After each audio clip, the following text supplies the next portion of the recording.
ธมิตรเพื่อประชาธิปไตยในลาว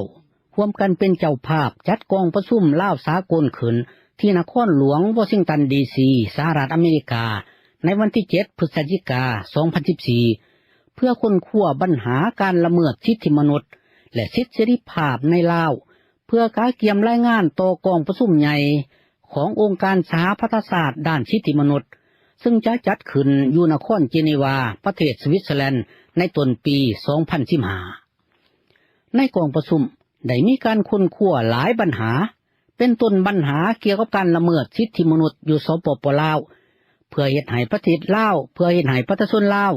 มีสิทธิเสรีภาพและประชาธิปไตยเฮ็ดให้ลาวเป็นประเทศเอกราชและมีอธิปไตยอย่างเต็มส่วนซึ่งดร.บุญธรจันทรวงศ์วิเศษประธานพันธมิตรเพื่อประชาธิปไตยในลาวเป็นผู้รายงาน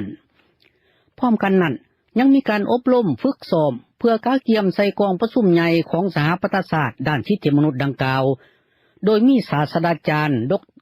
ร.โปรเฟสเซอร์โจซัวกุปเปอร์เป็นผู้บรรยายท่านสมจิตสุวรรณคีรีจากเมืองอมาริโลรัฐเท็กซัสซึ่งเป็นหนึ่งในบรรดาผู้เข้าร่วมกองประชุมว่าได้รับผลหลายที่สุดสำหรับขบวนการต่อสู้เพื่อประชาธิปไตยการประชุมวันนี้ก็แม่นถือว่าได้มากผลอันยิ่งใหญ่สิ่งปรากฏการณ์ใหม่ๆขึ้นมาก็คือพวกเฮาได้เรียนเรื่องวิธีการต่อสู้และคิดว่าในกองประชุมนี้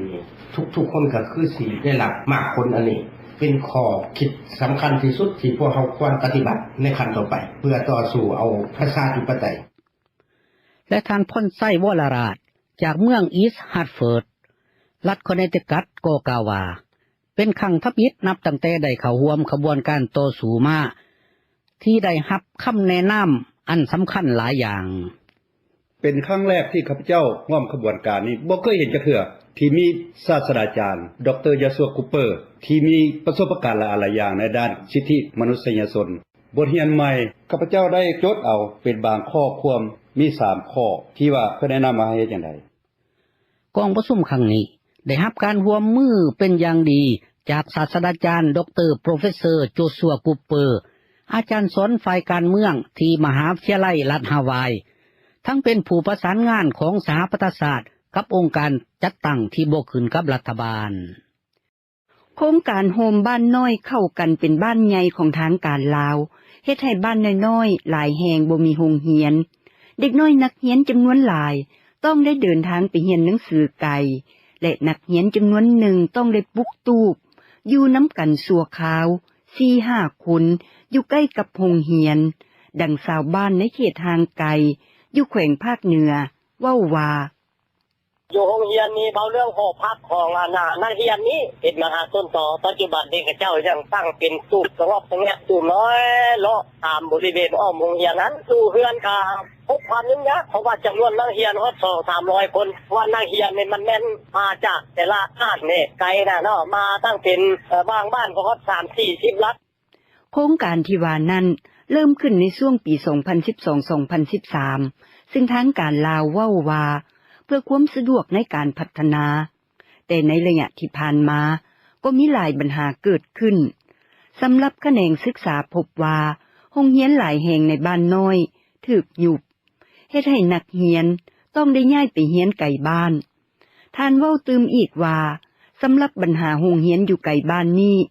ทางบ้านเคยเสนอให้ทางการหาวิธีแก้ไขแล้วหรือจะสร้างโรงเรียนใหม่หรือช่วยสร้างที่พักเสาสัวขาวให้แต่จนมาถึงปัจจุบันปัญหานี้ก็ยังบ่ได้รับการตอบสนองโครงการโฮมบ้านน้อยเข้ากันเป็นบ้านใหญ่ส่งผลกระทบต่อจำนวนโรงเรียนในทั่วประเทศเฮ็ดให้จำนวนโรงเรียนลดลงแขวงหนึ่งประมาณ10แห่งเส้นอยู่แขวงหัวพันในปี 2013มีโรงเรียนทั้งหมด764แห่งแต่มาในปี 2014 นี้ยังเหลืออยู่756แห่งเครือข่ายประชาชนประชาธิปไตยเครือข่ายประชาชนไทย8แขวงลุ่มแม่น้ำของเปิดเผยว่ากองประชุมปรึกษาหารือล่วงหน้าเกี่ยวกับโครงการเขื่อนดอนสะโฮงที่จัดขึ้นอยู่แขวงอุบลของไทยในวันที่10พฤศจิกายน2014นี้เป็นไปบ่ถูกต้องตามหลักการสากลย้อนว่าผ ผู้เข้าร่วม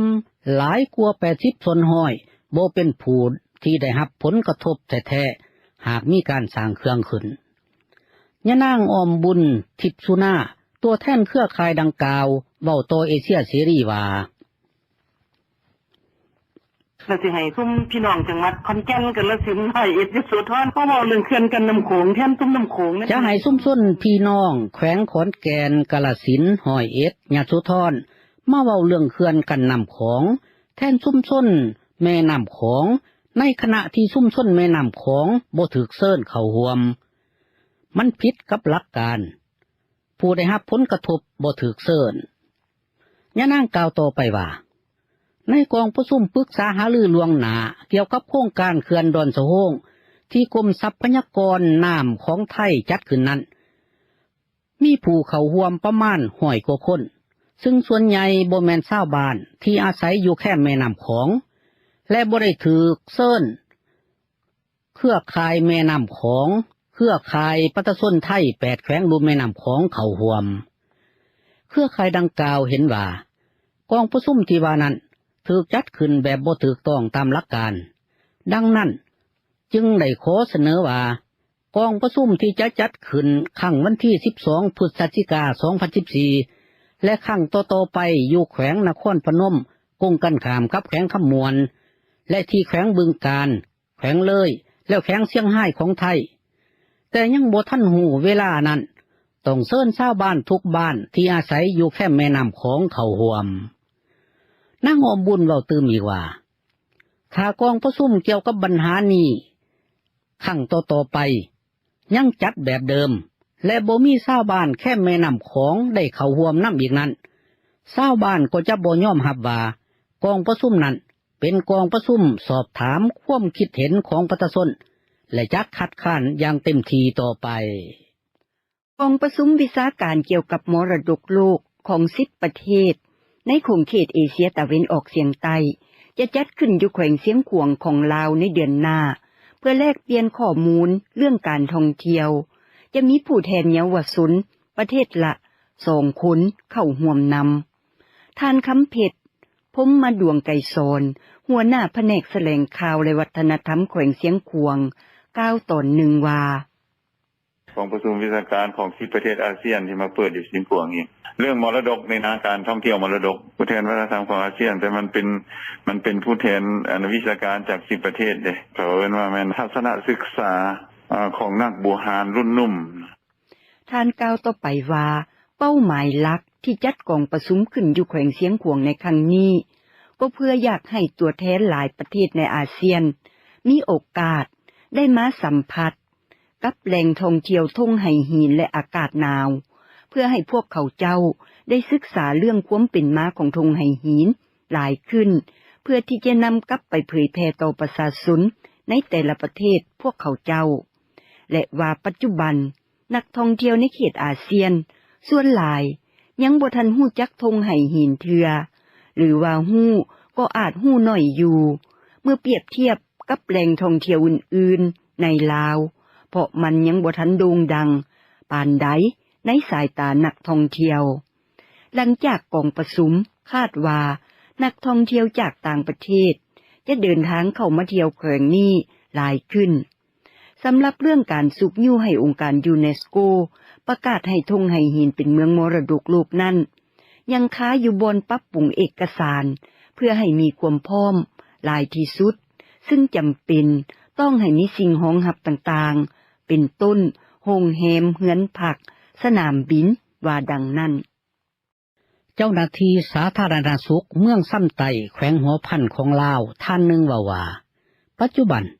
เมืองซ้ำไต่ต้องการสุขศาลาเติมอีกย้อนว่าในขณะนี้มีบ่เพียงพอบริการประชาชนได้บ่ทั่วถึงและสุขศาลาแต่ละแห่งอยู่ไกลกันพอสมควร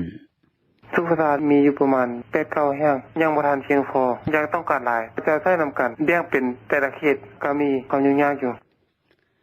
ท่านกล่าวต่อไปว่านอกจากสุขศาลาบ่เพียงพอแล้วก็ยังอยู่ในสภาพบ่ค่อยดีและยังขาดเขินอุปกรณ์เครื่องใช้ทางด้านการแพทย์ที่ทันสมัยซึ่งแต่ละแห่งต้องการหลาย เพื่อให้การปินปัวมีประสิทธิภาพหลายขึ้นแต่ในขณะนี้ยังบ่ทันมีโครงการใดเขามาให้การช่วยเหลือเพื่อช่วยแก้ไขปัญหานี้เถื่อเมืองซ้ำไต่เป็นเมืองหนึ่งของแขวงหัวพันที่มักมีพยาธิต่างๆระบาดตามฤดูกาลเมื่อเดือนผ่านมาพยาธิหมากแดงก็ได้ระบาดเฮ็ดให้เด็กน้อยเสียชีวิต3 คนและมีผู้ติดเชื้ออีกประมาณ150 คนซึ่งส่วนหลายปินปัวอยู่เฮือนของพวกเขาเจ้าเองย้อนอยู่ห่างไกลจากสุขศาลาโดยทั่วไปแล้วอยู่สปป.ลาวปัจจุบันหลายๆเมืองอยู่หลายแขวงต่างก็ต้องการสุขศาลาหลายขึ้นเพื่อปินปัวคนเจ็บซึ่งที่ผ่านมาเจ้าหน้าที่ลาวบางคนได้ว่าอยากให้รัฐบาลลาวสนองงบประมาณให้แขนงสาธารณสุขนี้หลายขึ้นกว่าที่เป็นอยู่ในปัจจุบันนี้รัฐบาลญี่ปุ่นให้การช่วยเหลือล่า $705,200 สหรัฐแก้โครงการระเบิดที่ยังบ่แตกแห่งชาติลาว UXO ลาวที่นครหลวงเวียงจันทน์เมื่อวันอังคารผ่านมานี้เพื่อใส่เข้าในการเก็บกู้ระเบิดในแขวงจำปาสักและสารวันท่านทูตญี่ปุ่นประจำลาวฮิโรยุกิ กิชิโนะกล่าวว่า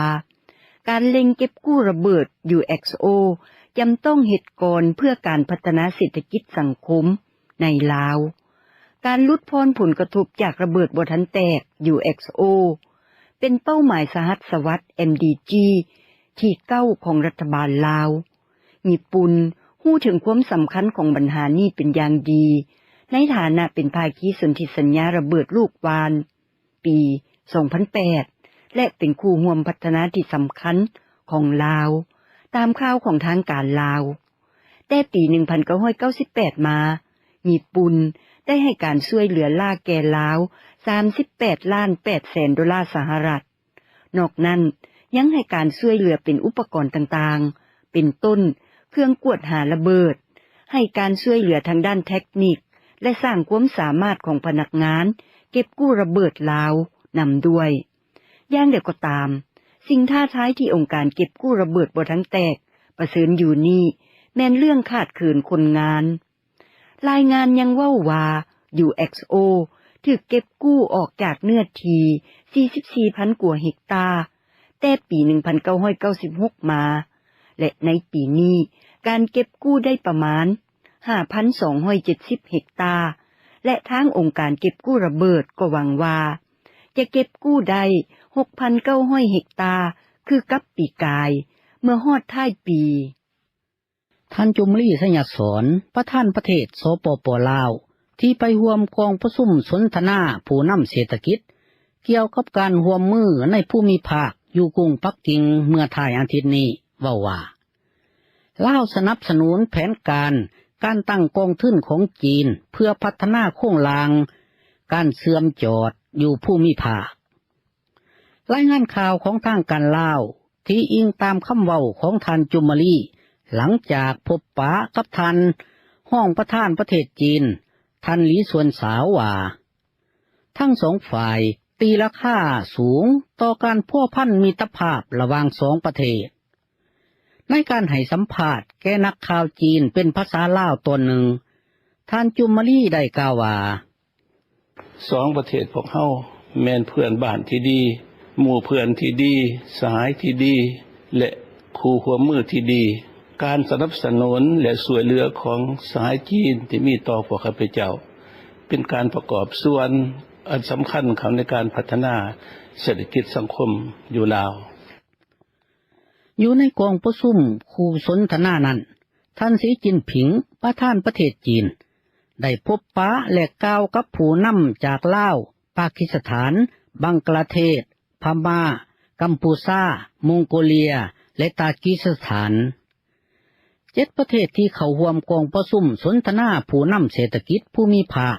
ได้พบปะกันต่างหากกับผู้นำจีนและต่างก็ได้รับคำมั่นสัญญาแตกต่างกันจากจีนรายงานของกัมพูชาว่ากัมพูชาจะได้รับการช่วยเหลือลาจากจีนคิดเป็นจำนวนเงินตั้งแต่500 ล้านหา700 ล้านดอลลาร์สหรัฐ ผู้นำเวียดนามและฟิลิปปินส์เห็นพร้อมน้ำกันว่ากองประชุมครั้งทำอิฐของคณะกรรมการร่วมเฮ็ดเวียกกระทรวงการต่างประเทศของทั้งสองประเทศจะเริ่มขึ้นในไวๆนี้เพื่อหารือเรื่องการตั้งคู่ร่วมยุทธศาสตร์เวียดนามฟิลิปปินส์ตามรายงานข่าวจอยกี้วันที่10พฤศจิกายน2014นี้ข้อตกลงได้มีขึ้นในกองประชุมระหว่างประธานประเทศเวียดนามเจืองตันซางและคู่ตำแหน่งฝ่ายฟิลิปปินส์เบนิโนซิมิโอนอากิโนเมื่อวันอาทิตย์ผ่านมาอยู่กรุงปักกิ่งบ่อนที่พวกทานเดินทางมาร่วมกองประชุมเพื่อการร่วมมือเศรษฐกิจเอเชียแปซิฟิกหรือเอเปกผู้นำเวียดนามและฟิลิปปินส์ยังได้แลกเปลี่ยนความคิดความเห็นซึ่งกันและกันเพื่อส่งเสริมการร่วมมือในเวียกงานต่างๆรวมทั้งการเมืองการทูตการเงินการศึกษานำด้วยเว้าเรื่องการพัวพันการค้าผู้นำทั้งสองประเทศเวียดนามฟิลิปปินส์ก็ตกลงกันว่าจะดำเนินมาตรการเพื่อให้มูลค่าการค้าสองฝ่ายมีถึง 3,000 ล้านดอลลาร์สหรัฐในปี 2016 และก็ได้เน้นว่าทุกข้อขัดแย้งในทะเลจีนใต้ควรแก้ไขกันบนพื้นฐานกฎหมายสากลและสนธิสัญญาสหประชาชาติว่าด้วยกฎหมายทางทะเลและจะร่วมมือกันอย่างใกล้ชิดในการสร้างตั้งประชาคมอาเซียนในปี 2015 จะสนับสนุนซึ่งกันและกันเมื่อฟิลิปปินส์เป็นเจ้าภาพปีแห่งเอเปกในปี 2015 และเวียดนามเป็นเจ้าภาพในปี 2017 ในวันอังคารนี้กองประชุมสุดยอดเกี่ยวกับการร่วมมือด้านเศรษฐกิจเอเชียแปซิฟิกหรืออาเปกรับห้องเอาแผนแม่บทการค้าเสรีเอเชียแปซิฟิก FTAAP ซึ่งเป็นเขตการค้าเสรีขนาดใหญ่อยู่ในโครงเขตนี้ซึ่งท่านสีจิ้นผิงประธานประเทศจีนเอิ้นว่าเป็นบาทเก่าประวัติศาสตร์ในขณะเดียวกันกองประชุมก็เห็นความวุ่นวายของกิจกรรมทางการทูตกับท่านวลาดิเมียร์ปูตินประธานาธิบดีรัสเซียที่มักถูกวิพากษ์วิจารณ์จากฝ่ายตะวันตกหลายได้พบปะกับท่านบารักโอบามาคู่ตำแหน่งของท่านและท่านโตนีอับบอตนายกรัฐมนตรีออสเตรเลียอยู่ในกองประชุมต่างหากท่านสีจิ้นผิงกล่าวว่ากองประชุมได้รับห้องเอาแผนแม่บทของอาเปกเพื่อสร้างกลุ่มเขตการค้าเสรีเอเชียแปซิฟิก FTAP ซึ่งเป็นแผนการระยะยาวให้บรรลุผลหลังจากที่จีนได้เสนอมาได้หลายปีแล้วท่านเอิ้นนั่นว่าเป็นบาทเก่าประวัติศาสตร์ที่สะท้อนให้เห็นถึงความเชื่อมั่นและความมุ่งมั่นของบรรดาประเทศสมาชิกอาเปกในการส่งเสริมการบูรณาการทางเศรษฐกิจระดับโขงเขตและเป็นสัญลักษณ์ของการเปิดขั้นตอนอย่างเป็นทางการของกระบวนการก้าวไปสู่ FTAAP เขตการค้าเสรี FTAAP จะสร้างขึ้นภายใต้ความคิดริเริ่มเขตการค้าเสรีขนาดน้อยที่สหรัฐให้การสนับสนุนที่มีชื่อย่อว่า TPP กลุ่มการค้าเสรีเอเชียแปซิฟิกอาเปกมีเศรษฐกิจขนาดใหญ่กวมเอา50%ของผลผลิตรวมยอดของโลกซึ่งประกอบด้วยสมาชิก21ประเทศกองประชุมสุดยอดอาเซียนที่เริ่มขึ้นในวันพุธนี้ที่กรุงเนปิโตประเทศพม่าจะเป็นกองประชุมสุดท้ายของบรรดาผู้นำ10ประเทศอาเซียนในปี 2014 นี้พร้อมเดียวกันก็เป็นกองประชุมครั้งสุดท้ายก่อนที่จะย้ายการเป็นประธานเวียนจากพม่าไปมาเลเซียในกองประชุมสุดยอดครั้งนี้นักวิเคราะห์ว่ามี5ปัญหาที่ต้องติดตามรายงานข่าวบางกอกโพสต์ในนั้นก็มีปัญหาจีนและอาเซียนที่ว่าจะยุติข้อขัดแย้งกันได้หรือบ่ในเขตทะเลจีนใต้หลายปีมาแล้วที่จีนและประเทศสมาชิกอาเซียนขัดแย้งกันเรื่องเขตแดนทางทะเลในทะเลจีนใต้และกฎระเบียบเกี่ยวกับการปฏิบัติเพื่อแก้ไขข้อขัดแย้งนั้นก็อาจบ่ได้รับการลงนามและก็มีปัญหาความกระตือรือร้นที่แท้จริงในการร่วมตัวกันทางเศรษฐกิจ ของกลุ่มอาเซียนมีน้อยหลายปานใด10ประเทศอาเซียนได้ลงนามเพื่อการร่วมตัวทั้งเศรษฐกิจระดับภาคพื้นเมื่อปี 2007 ซึ่งจะให้สำเร็จในท้ายปี 2015 แต่ย้อนมีบางประเทศห่างมีกว่าประเทศอื่นตั้งหลายก็เกิดความกังวลจากบรรดาประเทศที่ทุกข์จนกลัวเกี่ยวกับการย้ายถิ่นของผู้คนแบบควบคุมบ่ได้อีกปัญหาหนึ่งคือว่าอาเซียนจะสุกยู่เพื่อมีตลาดที่คือกันกับของสหภาพยุโรปหรือบหลังปี 2015 ปัญหาที่4อาเซียนจะเอามาตรการใหม่ต้านการฆ่ามนุษย์หรือบพม่าเผชิญกับการสอบถามที่บ่ค่อยสบายใจปานใดในสัปดาห์นี้เกี่ยวกับการขาดตกบกพร่องของการปฏิรูปในระหว่างประธานาธิบดีบารักโอบามาแห่งสหรัฐอเมริการ่วมกับบรรดาผู้นำโลกไปร่วมกองประชุมสุดยอดอาเซียนที่กรุงเนปิโดซึ่งเป็นระยะแห่งการเปลี่ยนแปลงไปสู่การปกครองแบบประชาธิปไตยเข้าสู่ขั้นสำคัญตามรายงานขององค์การข่าว AFP ในวันที่ 11 พฤศจิกายน 2014 นี้ประธานาธิบดีบารักโอบามาที่จะพบปะกับมาดามองซันซูจีผู้นำพรรคฝ่ายค้านและกับท่านเทนเซนนายกรัฐมนตรีพม่าในระหว่างการเยี่ยมยามนั้นจะเน้นถึงความมุ่งมั่นของอเมริกาที่จะเฮ็ดให้การปฏิรูปไปถึงทางตามคำเว้าของยะนางซูซานนารายส์ที่ปรึกษาด้านความมั่นคงแห่งชาติของสหรัฐปัญหาที่พม่ากำลังเผชิญอยู่คือ 1. การปฏิรูปไปสู่ประชาธิปไตยหยุดชะงักเนื่องจากรัฐธรรมนูญฉบับห่างขึ้นนั้นบ่อนุญาตให้มาดามองซันซูจีผู้นำพรรคฝ่ายค้านสมัครรับเลือกตั้งเป็นประธานาธิบดีได้ 2. สิทธิภาพของสื่อมวลชนยังถูกจำกัดอยู่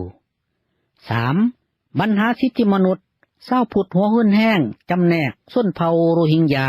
ที่นับถือศาสนาอิสลามและ 4. การเจรจาสันติภาพกับกลุ่มชนเผ่าชนหน่อยต่างๆบ่บรรลุผลเจ้าหน้าที่ทางการสหรัฐที่นครหลวงวอชิงตันดีซีกล่าวว่าสหรัฐจะบ่โจจงใส่การสนับสนุนมาดามองซันซูจีแต่จะยืนอยู่ในหลักการที่ว่าชาวพม่าควรมีสิทธิ์ในการเลือกเอาผู้นำของตนโดยตนเองเมื่ออาทิตย์ผ่านมาดามองซันซูจีกล่าวว่าการปฏิรูปได้ถูกหยุดชะงักมาได้เกือบถึง2 ปีแล้วถึงแม้นว่ามาดามได้หยุดเว้าเป็นระยะหนึ่งสั้นๆว่าพวกเขาได้ในสิ่งที่คงกันข้ามกับการปฏิรูปศาลกัมพูชาตัดสินลงโทษแม่หญิง7 คนรวมทั้งแม่หญิงวัย75 ปีซึ่งเป็นนักเคลื่อนไหวตัวตั้งตัวตีเพื่อสิทธิในที่ดินจำคุก1 ปีการจับแม่หญิงทั้ง7 คนนั้นมีขึ้นเมื่อวันจันทร์ย้อนตันเส้นทางในระหว่างการประท้วงเรื่องน้ำท่วมเขตบึงกาฬในกรุงพนมเปญผู้พิพากษาประจำศาลกำแพงนครพนมเปญอ่านคำตัดสินว่าแม่หญิงกลุ่มนี้ได้กระทำความผิดเฮ็ดให้การจราจรติดขัดตัดสินลงโทษจำคุกคนละ1 ปีปรับใหม่คนละประมาณ$500 สหรัฐนักเคลื่อนไหวเว้าว่าข้อขัดแย้งในเรื่องที่ดินเป็นปัญหาละเมิดสิทธิมนุษย์ร้ายแรงที่สุดของกัมพูชาเมื่อเดือนที่แล้วชาวกัมพูชาที่ขอให้จากการถูกยึดที่ดินได้เรียกร้องให้ศาลอาญาสากลที่กรุงเฮกประเทศเนเธอร์แลนด์สืบสวนสอบสวนเหตุการณ์ไล่พวกเขาเจ้าออกจากบ้านซึ่งถือเป็นอาชญากรรมต้านมวลมนุษย์ที่ทางการกัมพูชากระทำประเมินว่า